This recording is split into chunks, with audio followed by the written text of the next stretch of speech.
and the DE community bring the energy and passion described by Benia and Maureen into learning spaces.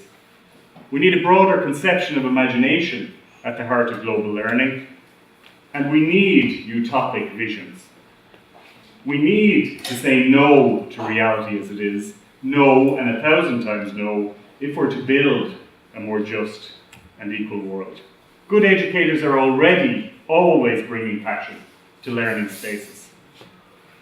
But we can't just leave it there because there is a tension.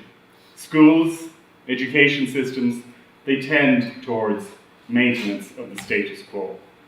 However, I believe that there is a paradigm shift in this engagement between global education and education systems. Within education systems, there's growing recognition of the centrality of global education. And meanwhile, I think, within global education in countries, particularly in Europe, there's growing recognition that the role of global education vis-a-vis education systems is to work as partners, not to suggest that education systems are targets for messages. Finland, in their most recent curriculum reform, they started with the question, what competencies do we need to focus on to strengthen global citizens?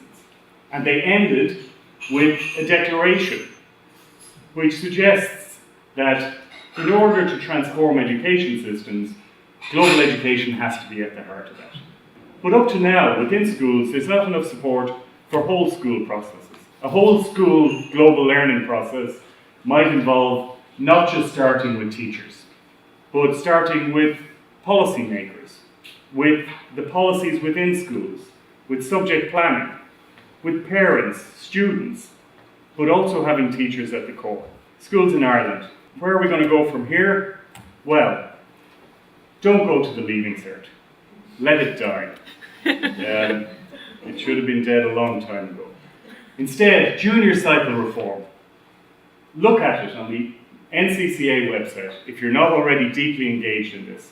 6 key skills, 24 learning statements. It's an open invitation to global education.